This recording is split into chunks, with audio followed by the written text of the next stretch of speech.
बच्चों, कैसे हो? मस्त? आप मस्त तो मैं भी मस्त। आज हम पढ़ने वाले हैं क्लास 12th की फिजिक्स, ठीक है, जिसमें चैप्टर नंबर 1 के हम न्यूमेरिकल करने वाले हैं, जो मोस्ट एक्सेप्टेड हैं, बोले तो कई साल पूछे जा चुके हैं, ठीक है।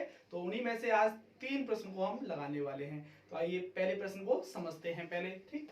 देखिएगा, एक अल्फा कण 1.5 इंटू 10⁴ न्यूटन प्रति कूलाम के वैद्युत क्षेत्र में स्थित है। उस पर लगने वाले बल की गणना करनी है। 2022 में आया है, पूछा गया है, ठीक है। इस कंसेप्ट पर आ सकता है आपका न्यूमेरिकल 1 नंबर में, तो आप लोग इसको तैयार जरूर करके जाइएगा, ठीक है। तो मैं समझाता हूं आप लोगों को, ठीक है। देखो, सबसे पहले आपके पास वैद्युत क्षेत्र है, ठीक है। कोई भी वैद्युत क्षेत्र कितना भी हो सकता है, ठीक है। वैद्युत क्षेत्र है, उसमें अल्फा कण रखा हुआ है, ठीक है, या फिर स्थित है, ठीक है। उस पर बल कितना है ये निकालना है हमको, उस पर बल कितना लग रहा है ये हमको निकालना है, ठीक है। तो न्यूमेरिकल करने के लिए बेसिकली हमको गिवन डाटा पहचानना आना चाहिए, ठीक है। और गिवन डाटा पहचानने के लिए हमको उनके जो राशि होती हैं, क्वांटिटीज होती हैं, उनके मात्रक पता होनी चाहिए, तभी हम इनको लगा पाएंगे, ठीक। अब आगे उसके बाद फॉर्मूला पता होना चाहिए। फॉर्मूला में जब पुट ऑन कर देते हैं तो उसके बाद हमको पता होना चाहिए कि कैलकुलेशन कैसे होती है। बस हो गया न्यूमेरिकल, कितना तो आसान है, ठीक है। तो देखिएगा, मैं भी उसी कंसेप्ट से करूंगा, और थोड़ा कंसेप्ट भी पता होना चाहिए हमको, ठीक है। कभी कभी रहस्य होते हैं कंसेप्ट में, ठीक है। गिवन डाटा सामने दिखता नहीं है, लेकिन कंसेप्ट हमको पता हो, जैसे इस सवाल में पहले वाले में कंसेप्ट ही यूज होगा, ठीक है। देखिएगा, आप लोगों के पास वैद्युत क्षेत्र है, कितना भी हो सकता है, ठीक है। जैसे कि इसमें दिया है वैद्युत क्षेत्र 1.5 × 10⁴, ठीक है, कोई दिक्कत नहीं है, ठीक है। अब इसमें अल्फा कण स्थित है, इसमें क्या है, अल्फा कण स्थित है, ठीक है, रखा हुआ है। अब ये अल्फा कण क्या है? अल्फा कण जो है, इसमें कुछ रहस्य है, मैं बताऊंगा अभी आपको, ठीक है। इस पर लगने वाला जो बल है ना, उसकी गणना करनी है, मतलब उसकी कैलकुलेशन हमको करनी है, ठीक। कोई दिक्कत नहीं है, ठीक। देखिएगा, बड़ा आसान है, कुछ भी तो नहीं है। इसको थोड़ा रफ करता हूं मैं, देखिएगा, नो प्रॉब्लम, टेंशन नहीं लेनी है बिल्कुल भी, ठीक है। हाँ, अब देखिएगा, सबसे पहले एक नोट पॉइंट जानते हैं, ठीक। नोट पॉइंट क्या है? अल्फा कण पर आवेश प्रोटॉन आवेश का दोगुना होता है, ठीक है। अल्फा कण पर जो आवेश होता है वो प्रोटॉन आवेश का दोगुना होता है। ये बात बड़ी गहराई की है, ठीक है। यही इस कंसेप्ट, मतलब कंसेप्ट था ये, तो नोट करके लिख लेते हैं इस पर इसको। अल्फा कण पर आवेश प्रोटॉन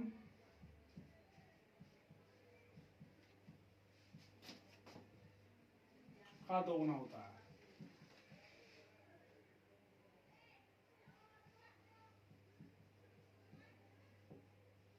ठीक। कोई दिक्कत नहीं है, ठीक है। अब देखिएगा, इस बात का क्या मतलब है, बच्चे सोच रहे होंगे कि क्या लिख दिया, ठीक है। तो देखो, इसका क्या मतलब है। इसका मतलब ये है कि अल्फा कण पर जो आवेश होता है ना, वो प्रोटॉन आवेश। प्रोटॉन का क्या मतलब है यहाँ? प्रोटॉन का मतलब है कि धनावेश। धनावेश बोले तो परीक्षण आवेश, ठीक है। हाँ, और परीक्षण आवेश क्या होता है? किसी एक चार्ज का बहुत छोटा सा हिस्सा, ठीक। अब देखिएगा, यहाँ लिख देंगे हम, आवेश आपको दिया है, तो यहाँ गिवन डाटा लिख देते हैं। क्वेश्चन नंबर 1 को मैं करता हूँ गिवन डाटा, ठीक है। गिवन डाटा क्या है? आवेश दिया है आपको, आप चाहें तो इसे परीक्षण आवेश भी मान सकते हैं, ठीक है। Q0 इक्वल टू आप लोगों को दिया है कितना, 2E। अभी मैंने ये कंसेप्ट से निकाला है। कहां से निकाला है? कंसेप्ट से। अल्फा कण पर आवेश Q0, ठीक। अल्फा कण पर आवेश Q0 प्रोटॉन आवेश का, प्रोटॉन के आवेश का दोगुना होता है। तो दोगुना ये आवेश, एक इलेक्ट्रॉन में कितना आवेश होता है? 1.6 × 10⁻⁻⁹, ठीक। तो हम इसको लिख सकते हैं 2 × 1.6 × 10⁻⁻⁹ कूलाम, ठीक। आप लोगों को समझ में आ रहा होगा, कोई बड़ी बात नहीं है, ठीक है। दूसरे नंबर पे आप लोगों को दे रखा है वैद्युत क्षेत्र, ठीक है, ये आपको, ठीक है। तो यहाँ पे लिख देंगे वैद्युत क्षेत्र की तीव्रता E, ठीक, E, ठीक। E आप लोग हिंदी लिख लेंगे, ठीक है, मैं नहीं लिख रहा हूँ उसको, क्योंकि आपको दिया है 1.5 × 10⁻, कितना है 4, ठीक। और न्यूटन कूलाम, प्रति कूलाम, ठीक। अब आपको निकालना क्या है? इस अल्फा कण पर जो बल लग रहा है ना, उसकी गणना करनी है, बोले तो बल F, ठीक। लिख देते हैं हिंदी थोड़ा सा, इसकी हमें गणना करनी है, बोले तो कैलकुलेशन करनी है, ठीक। अब देखो, मैंने इन 3 चीजों को देखकर मेरे दिमाग में वैद्युत क्षेत्र की तीव्रता याद आई, ठीक है, उसका फॉर्मूला, ठीक है। तो उसका फॉर्मूला क्या होता है? तो देखिएगा, सूत्र से हम यहाँ लिख सकते हैं, सूत्र से। तो आपका फॉर्मूला होता है E = F/Q0, ठीक, ये आपका फॉर्मूला होता है। ठीक, बट इसको सर मॉडिफाइड करना पड़ेगा हमको, क्यों? क्योंकि पूछा मुझसे एफ है ना कि ई। ठीक, तो इसके नीचे 1 मान लूंगा और मैं इसको मॉडिफाइड करके इस तरीके से लिख दूंगा, ई इंटू क्यू नॉट। ठीक, एफ एकम एफ, इसके नीचे 1 मान लो ना, एफ बन जाए एफ, और ई इंटू क्यू नॉट या क्यू नॉट इंटू ई, बात एक ही है। ठीक है, 2 का 3 में गुणा करो या 3 का 2 में गुणा करो, क्या आएगा? 6 ही आएगा बॉस। तो अपन बड़ा ही आसान तरीके से करेंगे इसको। ई की वैल्यू चेक कर लो ऊपर, 1.5 इंटू 10⁴, कोई दिक्कत नहीं है।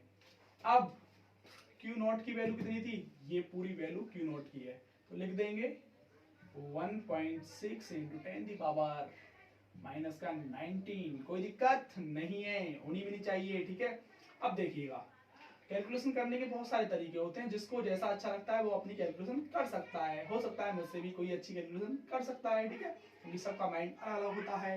अब देखिएगा, 2 का मल्टीप्लाई 1.5 में हम करेंगे तो आएगा हमारा 3। ठीक, 3 आ गया। अब 1.6 को मैंने जैसा था वैसा लिख दिया। अब गुणा में घातें जुड़ जाती हैं कब? जब बेस सेम हो। तो ये भी 10 है और ये भी 10 है। ठीक है, तो बेस तो दोनों सेम है, इनकी गुणा में घातें जुड़ जाएंगी। तो 19 में से 4 बोले तो जुड़ने के बाद ये इस फॉर्म में आएगा, देखो, प्लस और माइनस का 19।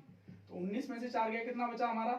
19 में से जब 4 जाएगा तो 15 बचेगा, माइनस का 15, कोई दिक्कत नहीं है। ठीक है, तो 10 की पावर में डायरेक्टली लिख दूं, माइनस का 15। ठीक, अब देखो आपका 3 16 48। ठीक, मैं पॉइंट को नहीं मान रहा हूं, अब पॉइंट को लगा लेते हैं। ठीक है, 16 48 और एक के बाद पॉइंट था तो पॉइंट 4.8 आ गया। अब 10 की पावर माइनस का हमारा 15, कोई दिक्कत। अब भाई ये हम बल निकाल रहे थे और बल का मात्रक होता है न्यूटन। न्यूटन को हम एन से लिख सकते हैं। तो हमने पहला क्वेश्चन सॉल्व कर लिया है बड़े ही आसान तरीके से। जिसको समझ में नहीं आया वो दोबारा देख सकता है। ये कंसेप्ट आप लोगों को पता होना चाहिए, बस कंसेप्ट मैंने कई बार बताया है, आप लोगों को पता होना चाहिए। देखो, अल्फा कण पर आवेश क्यू नॉट माना मैंने, और प्रोटॉन, प्रोटॉन का मतलब है धन आवेश। ठीक है, हाँ, तो क्योंकि आवेश का दोगुना होता है, प्रोटॉन आवेश का दोगुना होता है, अल्फा कण पर जो आवेश होता है प्रोटॉन का आवेश का दोगुना होता है। तो हम इसको इस तरीके से Q not is equal to 2e याद रखेंगे आप लोग। ठीक है, कोई दिक्कत नहीं है। ई आप लोगों को पता है, वैद्युत क्षेत्र आप लोगों को दे रखा है, एफ आप लोगों को निकालना है, और आपके पास एक फॉर्मूला होता है, क्या? E is equal to F upon Q not, जो कि वैद्युत क्षेत्र की तीव्रता का फॉर्मूला है।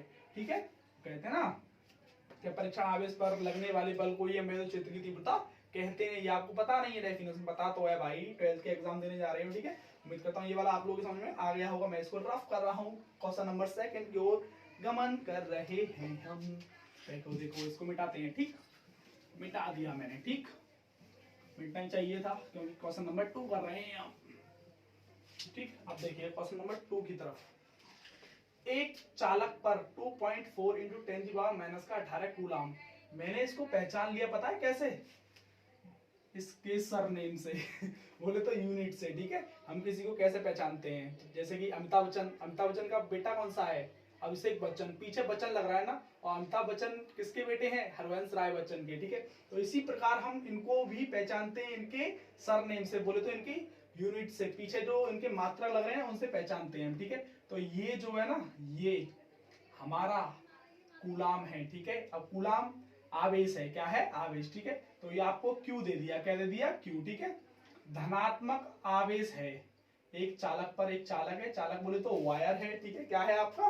वायर है। ठीक है, ये इसी को मान सकते हैं आप, वायर। ठीक है, इस पर जो आवेश है वो धनात्मक है। कैसा है? धनात्मक। बताइए इस चालक पर कितने इलेक्ट्रॉन की कमी या अधिकता होगी? तो मैं एक बात आपको अभी क्लियर कर दूं, जब धनात्मक हो आवेश, कैसा हो? धनात्मक, तो कमी होगी, और ऋणात्मक हो आवेश तो अधिकता होगी। ये बात याद रखेंगे आप लोग। ठीक है, याद रखेंगे ना।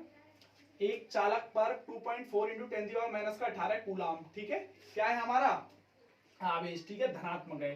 जब धनात्मक आवेश होगा तो आपकी क्या होगी? कमी होगी, और जब ऋणात्मक आवेश होगा तो क्या होगी? आपकी अधिकता होगी। धनात्मक, जैसे कि मान चलो मेरे पास 1 करोड़ रुपए है। ठीक है, सपोज दैट, अब मैंने किसी को 100 लाख रुपए दे दिए, ज्यादा हो गया क्या है ना, मान के 90 लाख रुपए दे दिए। ठीक है, तो मेरे कुछ पैसे कम हुए ना, कमी हुई ना मेरे अंदर। ठीक है, मतलब पैसों की कमी हुई, तो आप लोगों को ये बात समझ में आ गई होगी, मतलब कमी होगी। जब धनात्मक तब बनता है कोई आदमी जिसके पास धन हो, ठीक है, धनी हो, ठीक है। हाँ, अब देखिएगा कुछ भी तो नहीं है यहाँ पे, कमी अथवा अधिकता, अधिकता कब होगी और कमी कब होगी मैंने इसको डिफाइन कर दिया है, टेंशन नहीं लेने का है, ठीक है। अब देखो भाई 2.4 इंटू 10 पावर माइनस का 18 कूलाम, तो इसको लिख लो गिवन डाटा, क्वेश्चन नंबर 2 कर रहे हैं हम, given data, given data. Q आवेश आप लोग स्वयं लिख लेंगे, मैं नहीं लिख रहा हूँ, इंग्लिश सॉरी सिंबल लिख रहा हूँ केवल और केवल, कितना दिया है 2.4 दिया है, ठीक है, इंटू 10 पावर माइनस का 18, ठीक, कोई दिक्कत, कोई दिक्कत नहीं है, माइनस का 18 कूलाम, ठीक।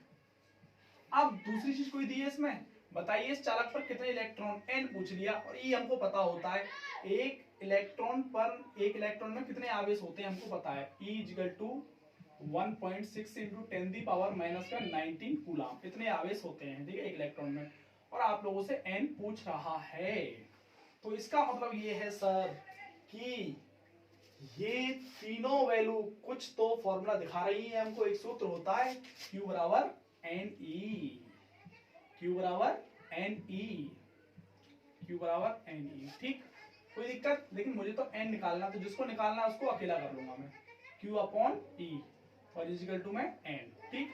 Q की वैल्यू देखेंगे, Q की वैल्यू कितनी है हमारी, Q की वैल्यू है हमारी ये 2.4 इंटू 10 पावर माइनस का 18, ठीक, अपॉन E 1.6 इंटू 10 पावर कितना है माइनस का 19, कोई दिक्कत नहीं है ना, होनी भी नहीं चाहिए, ठीक है। अब देखो पॉइंट से पॉइंट कैंसिल कर दूं मैं, ठीक, ऊपर 24 हो गया, नीचे 16 हो गया, ठीक है। तो अब देखो 8 से काट भी देते हैं साथ के साथ, ठीक है, 8 दूनी 16 और ये 8 दिया 24, तो यहाँ पे बचा हमारा 3 अपॉन 2 और ये 10 पावर माइनस का 18 और ये जाएगा ऊपर, तो 10 की पावर प्लस का हो जाएगा 19, बिल्कुल बेसिक से कर रहा हूं जिसको आपको कैलकुलेशन भी समझ में आ सके, ठीक है। अब देखिएगा 3 इंटू 10 बचा इसमें से 10 और नीचे 2, 2 पंजे 10, ठीक, अब 3 पंजे 15, तो 15 इलेक्ट्रॉन आप लोगों के लिए 15 इलेक्ट्रॉन की क्या होगी, कमी होगी, क्या होगी, 15 इलेक्ट्रॉन की कमी होगी, क्योंकि आपका चालक पर जो आवेश है वो धनात्मक है, इसीलिए 15 इलेक्ट्रॉन की क्या होगी, कमी होगी आपकी, ठीक है। ये आपका आंसर हो चुका है, ठीक है। देखो अगर आपको कैलकुलेशन समझ में नहीं आई है तो एक बार और समझा देते हैं, 2.4 इंटू 10 पावर माइनस का 18, ये आपका Q का वैल्यू था, E 1.6 इंटू 10 पावर माइनस का 19, अब पॉइंट से पॉइंट हट गया, 8 दूनी 16, 8 दिया 24, ठीक, 3 आ गया ऊपर और नीचे 2 आ गया, इसको ऊपर ले जाएंगे तो ये प्लस में हो जाएगा, माइनस में कोई घात होती है ऊपर जाके प्लस की हो जाती है, आप लोगों को पता होगा, ठीक है। अब गुणा में घातें जुड़ जाती हैं, तो 19 में से 18 गया, 1 बचा और 1 प्लस का बचा क्योंकि ये संख्या बड़ी है, ठीक, तो 1 को मैं क्या लिख सकता हूँ, 10 लिखता हूँ, 10 की घात 1 लिखते थोड़ी ना हम, तो 10 ही हो गया।